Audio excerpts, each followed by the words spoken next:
Hey everyone. Earlier today, I announced that we're opening up Presence platform to all developers. So now anyone can start building mixed reality experiences for Quest 2 and eventually for our new higher end headset called Cambria that we're going to be shipping later this year. And I thought it would be fun to sit down and talk with one of our developers who's already building awesome experiences for Quest and experimenting with mixed reality. So today I'm very excited to talk to Jesse Schell, founder and CEO of Schell Games. Jesse and Schell Games have built some of the most popular VR game franchises already, including I Expect You to Die and Until You Fall. And he and his team are working on bringing Among Us to VR, which I know the whole community is going to be pretty excited about. I am, for sure. And Schell Games is also bringing 3 more titles to MetaQuest over the next 2 years. So, Jesse, you've got a lot going on, so thank you for joining me. And I've been looking forward to talking to you about this. So, thank you. Yeah, no, really glad we can chat today. All right. So, I figured maybe it would be helpful to start off just by talking about your extensive history building for VR. You've really been around since the early days of VR, and I'm curious to get your impressions from when you started to kind of where we are today, and how you think that transition has gone. And is this where you thought that we were going to be today? Sure. No, it's really exciting. For me, I've been doing VR for about 30 years. I got started in the early 90s and then started working at the Disney Virtual Reality Studio, where I was the creative director working on things like Disney Quest, where we were taking VR experiences and kind of putting them at the Disney parks way back in the day. After that, I went to Carnegie Mellon and started teaching classes in virtual reality, and I've been doing that for about 20 years. And so when VR started to come into the marketplace, like I was really excited, back in the early days of the Oculus. It was very exciting, and I wanted to get our studio involved in that. And so has it unfolded like the way that we thought? I mean, I always knew that one day VR was going to be coming back. And then when it started coming back about 7 years ago, then it was trying to figure out like, all right, what's going to happen? And I'd say in some ways it's been, it rolled out a little more slowly than I thought, because man, VR is so exciting. I thought maybe it's going to take off like a rocket, but then kind of seeing like, okay, no, it's been a little bit of a slower rollout. I think it's for the same reason that DVR was a slower rollout, because you got to try it in order to like get it. But then the part that's been faster than I expected is the pace at which we moved to a wireless all-in-one headset like we have now with the Quest. That's happened way sooner than I would have expected, and I think I feel like that's the main engine driving VR today. Yeah, no, that makes sense, and I agree with that. All right, so you've got Among Us for VR slated to launch this holiday. Maybe could you talk a little bit about what it's been like building a game like that for VR? Yeah, I mean, we're really big into trying to move into multiplayer games, because that's how it is with any kind of gaming technology. It starts out single player, and then when you get to a certain level of saturation, we always say the number is 10 million. When you've got less than 10 million of something, probably none of your friends have it. When there's more than 10 million of something, probably at least one of your friends has it. And VR is crossing that threshold, which means it's moving into the social space. And so the big thing with Among Us VR is getting all those kind of social aspects right, because that sense of like physical presence of being there with your friends, being there with other people in this kind of crazy party atmosphere, you really want to get that feeling strong and right. And that's where a lot of our attention is going, because Among Us is such a well-loved game, but it's a simple 2D kind of game, trying to make it 3D immersive so that you can interact and actually talk to so much of the game is about a discussion about who did it. To be able to actually have that as a voice conversation with body language is really exciting. Yeah, no, that all makes sense. All right, so you're working on what I think is a really neat demo that you've called Home Sweet Home, that uses Presence platform, specifically the pass-through scenes, spatial anchors, What's been the experience so far with Presence Platform, and what have you felt like that's enabled you to do that that you couldn't do in VR previously? And and I just want to say, I think this is a pretty neat experience that you put together. I mean, it's one level or so of maybe a kind of hypothetical follow-up to "I expect you to die," but the whole experience of basically, it's like you start off in this box and you need to, and as you kind of start getting out, you can see through it, you can see the room around you, the physical room around you. And then it just kind of unfolds into all these other experiences where, you're using this kind of X-ray gun to help identify, if any of your walls have been bugged, and then, so you point it at a wall and it scans the wall, and then it kind of pops out, some more enemies. So it's a very interesting experience, but I'm curious what the experience of building this was. Yeah, the Home Sweet Home experience, which is this kind of mixed reality, I expect you to die, the level that we built. The inspiration was, we were joking around about what does it mean for a secret agent to have to work from home. And we thought that was kind of a funny idea. And that ended up being the inspiration of you're the secret agent, but you can't go on adventures. You got to stay at home, and we're gonna mail you all of the stuff that you need in order to do your job. So all the death traps and things are showing up in your house. And we thought that would be kind of a fun way to kind of include your home in it. And the thing that I love about the Presence platform is this ability to kind of move back and forth between VR and AR experiences. Some of the early augmented reality platforms that have come out, they involve this little postage stamp of you can look at.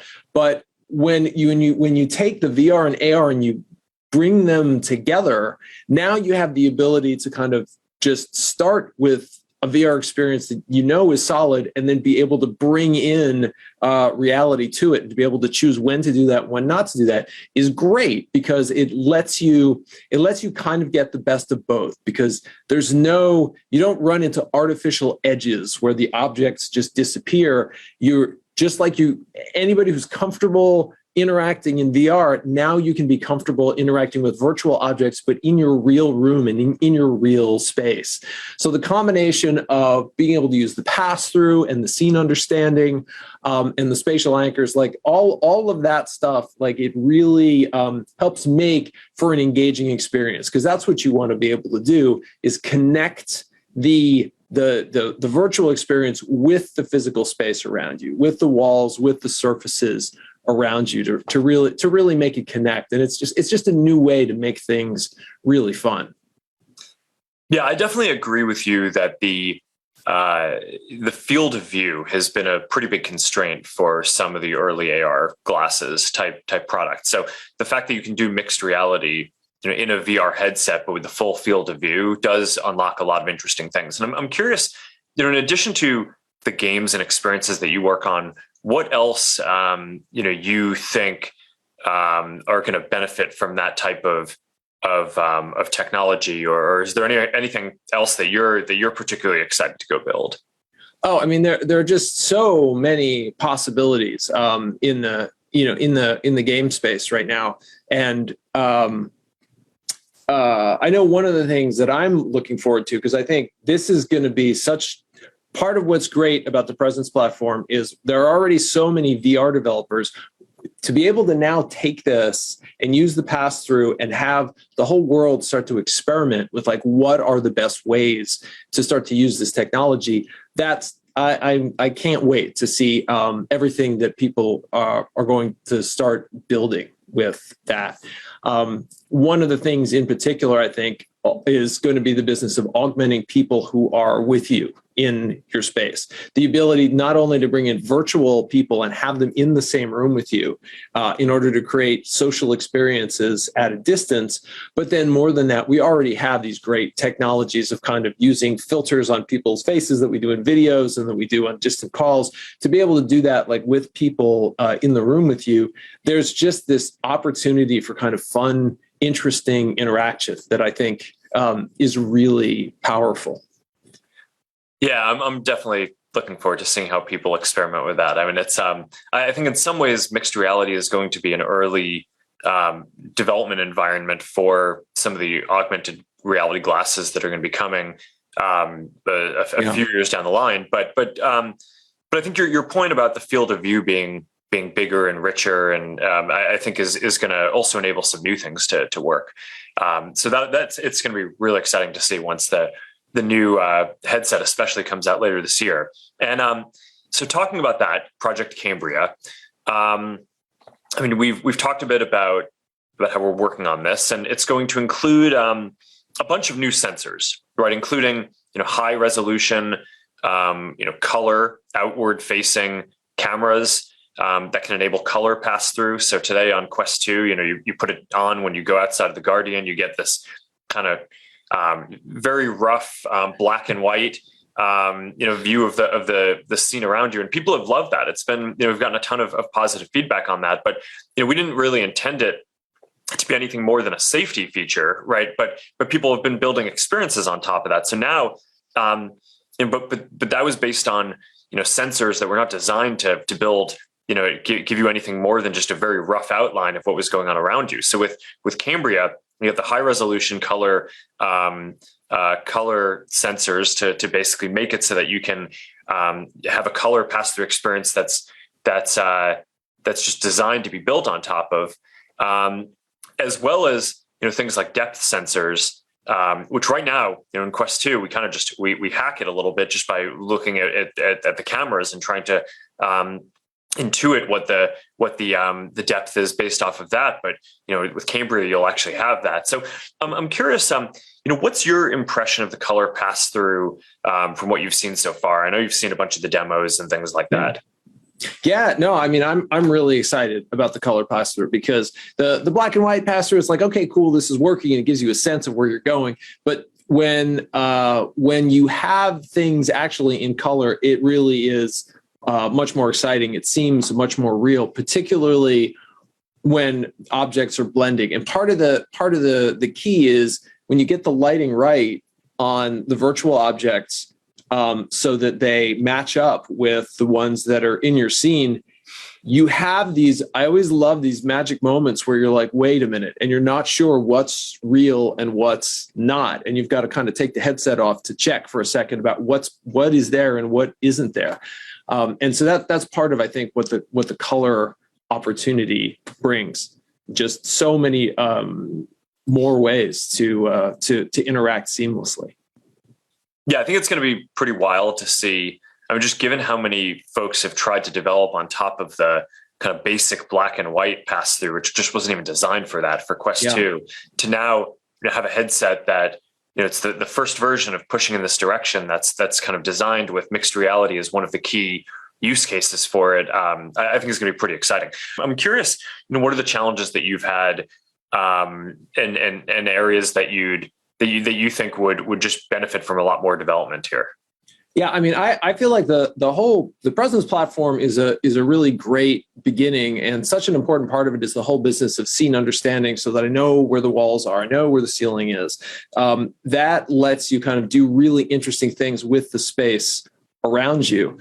And one of the ways I'm hoping that the scene understanding APIs are going to move is towards more human elements in the space. The ability to detect, oh, that's a person in the room, and to be able to augment that person. And then things that involve people. So furniture it would be the shorthand for that. To be able to detect that's a chair, that's a couch, this is a table. Yeah. This is now going to let me bring objects in. The phrase we use a lot is augmented reality is best when it augments reality, right? Because if you're just floating objects there, that's one thing, but to meaningfully connect things with spatial anchors into a place, that's when things start to seem real. And part of it, particularly for the social experiences, the idea that I can be sitting on my couch and then I've got a friend 3,000 miles away who's kind of sitting on their couch, but now we can create the illusion that we're both sitting in the room with each other on each other's furniture. Like it really starts to make the illusion just really so believable, because everything fits. And so that's, we're some great steps on scene understanding, but to the human elements, the furniture, et cetera, I think will go a long way. Yeah, no, that makes sense. And that's definitely an area of technology that we're working on. Basically the computer vision to be able to understand everything that's going on around you in a scene. Even on Quest 2 today, we have some basic versions of this. I mean, we're just rolling out this beta version of if something comes into your guardian area, whether it's a pet or a child, like we'll kind of give you a heads up so that way you don't accidentally run into them. Yeah. But just on a kind of more ongoing basis, understanding the furniture, understanding the layout of the room and stuff like that, I think is going to be really important. So I definitely agree with that.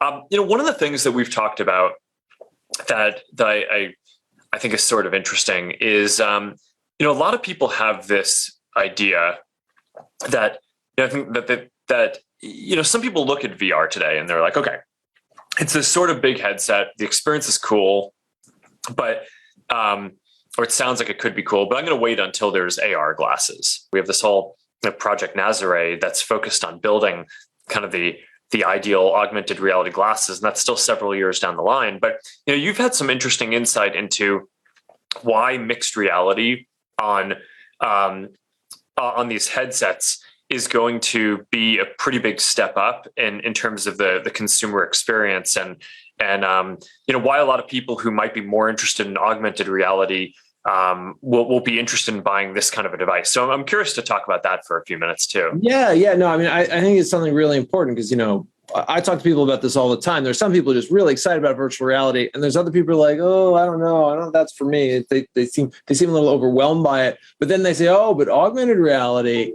that's really interesting. That's something that I would really want to do, and I'd really want to try. And I didn't understand this for a while, but the more I spent time talking to people, it was realizing that augmented reality says, no, we're going to bring virtual objects into the room in the space with you, which for a lot of people is a much more comfortable experience because they're still connected to the space and the people around them, even though they might be interacting with virtual objects.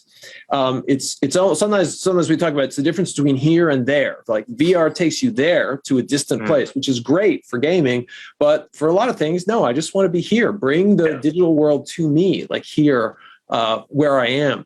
And the ability to slide back and forth between those, I think is really powerful because there are a lot of great games.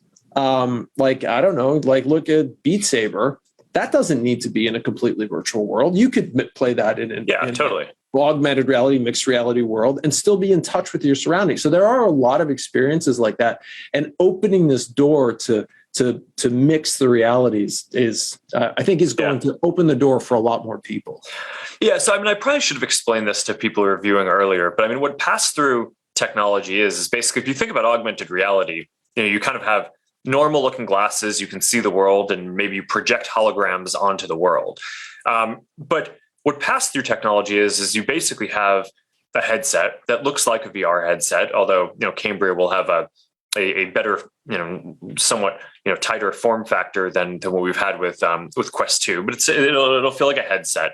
But you can see the physical world around you because it has these sensors on the outside of the headset that are pointing out that are in color. So it can capture the world around you in color and then put that as kind of the default view in what you're seeing in your headset. And then you can draw digital objects on top of that. So, for example, you could be in your living room and you can kind of see your living room and the people are there, but then you can also just kind of snap your fingers and have a ping pong table there and be playing ping pong in your living room. So it's, and so that's the kind of basic experience that we're talking about here. And I agree with you. I think that this framework of here versus there and being able to kind of bring stuff into where you are and go to other places. They're two sides of the same coin, right? Because let's say, you're sitting and you're playing ping pong in your living room with a friend, if they're virtually, right? So maybe you're in your living room, but there's the use case where you're there physically, but you just don't have a ping pong table. And now you can snap your fingers and bring up the ping pong table. And that's awesome because they'll have access to all the stuff that you didn't have before. But there's the other case where your friend is, somewhere else in your city or halfway across the world. It doesn't really matter. And and you're in your living room and you bring the ping pong table into your living room, and then maybe your friend also appears there as an avatar or a hologram or whatever. So you're here, right? You're where you are physically, but your friend is teleporting in. So these things will kind of all, I think, flow together. And that's I think part of why this whole mixed reality experience and getting the experience on that to get better and better is going to be one of the big next steps that we take with Cambria. Yeah, no, that all makes sense, because the one thing we always think about when designing virtual reality is the difference between designing flat experiences and designing for VR is, how does it involve my body? Because if it doesn't involve your body at all, why would you put it in VR? Because that's the difference. It brings your body in, so you get all the spatial interaction that you have when you interact with other people, when you interact in kind of sports activities, any kind of manipulation. Like, it's just it opens up this interesting new world of connectivity, and to be able to blend the physical and the virtual, both local and at a distance, it's going to be a really exciting next few decades. Yeah, totally. All right, so I think we covered a fair amount of ground here, including some of the experiences you've worked on, and a bunch of the basics around the headset. Is there anything else that you wanted to make sure that we covered here? I guess I'd be curious. Like, I'm really focused on the game space a lot. I'd be curious if you have thoughts about, like, where do you think some of this technology is going that's kind of outside the game space?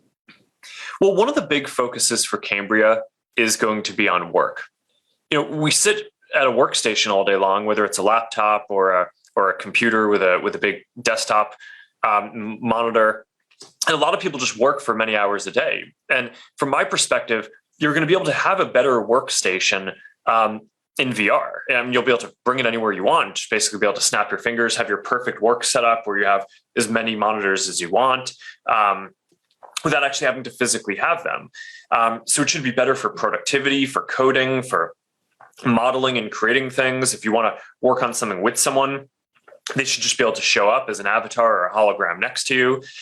This should be a lot better for meetings, right? I don't know about you. I do a lot of Zoom meetings.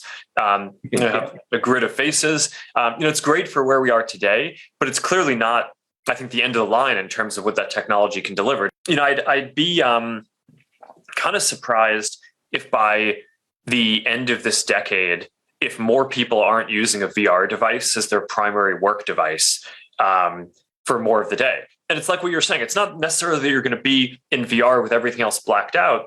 You'll be in an office and there will be people around you, but you'll also just be able to bring up, whatever screens you want, or people you want to collaborate. And I think that that's going to be pretty awesome. So that's one use case that I'm pretty focused on.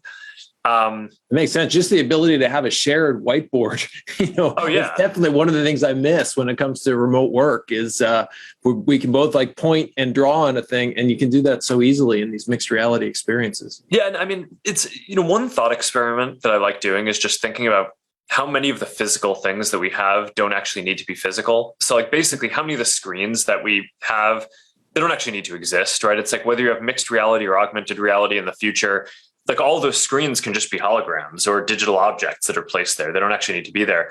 Whiteboards are the same thing. I mean, it looks like you have a whiteboard behind you, but you could like basically have the ability to bring that with you anywhere you want. Snap your fingers, capture what's on it, collapse it. Go to another room or another office, blow it up again, be able to edit it there. Basically any Word doc or spreadsheet or 3D model for anything you're designing or code, just being able to kind of bring that and collaborate with people on that anywhere you go and kind of feel like you're there with them, with someone sitting right next to you. It's I think that's going to be very powerful for work. Yeah.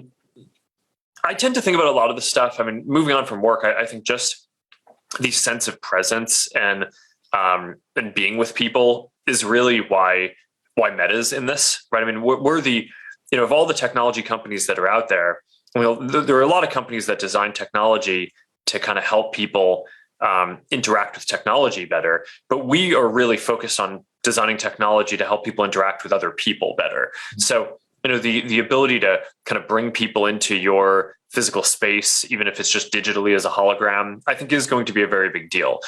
This feeling of presence, like you're really there with another person, That's like the kind of highest order of social interaction. All that stuff is really important. So I think mixed reality is going to be important for that, like you said. We're also seeing a lot of interesting use cases around fitness, which has been kind of interesting. Yeah. I kind of thought that might happen longer term, but it's kind of happened a bit sooner than I would have thought. So we're seeing things like Supernatural or FitXR, where it's sort of like Peloton, but instead of paying and buying the bike or the treadmill, you just that your VR device is the hardware, and then you're buying a subscription to take boxing classes or dance classes or cardio. And I think a lot of that will work really well in mixed reality too, because now instead of, like you said, I mean, there's one cool thing about virtual reality is, Supernatural's designed this experience where you're in these awesome places like the pyramids or on the surface of Mars. And that's cool about virtual reality. But like you said, I think a lot of people would rather kind of feel like they're present in their, wherever it is, their living room or their home gym, but you have your boxing instructor there as a hologram. I think that would be pretty awesome too. So all these things I think are going to get a lot better. Yeah, no, without a doubt. I mean, the exercise games is fascinating. We created a sword fighting game, Until You Fall, which of course is very active, and we were surprised when a lot of people really started using it as an exercise game. Yeah, and I really do think that's that area of, like you say, mixed reality exercise that's going to be a growing market without a doubt. Yeah. Awesome. All right. Well, I think we've covered a lot of ground. Is there anything else that you want to make sure that we touch on before we wrap? Unless you're ready to give a whole bunch of secrets about everything you guys are going to be developing next. But other than that, I think I'm good. All right. Sounds good. Well, Jesse, thanks for joining, and thanks for everything you do. It's you're building awesome experiences. It's been fun to collaborate on a bunch of this, and I'm excited to see what you build going forward. So thank you. All right. Thanks so much, Mark. Awesome. See ya.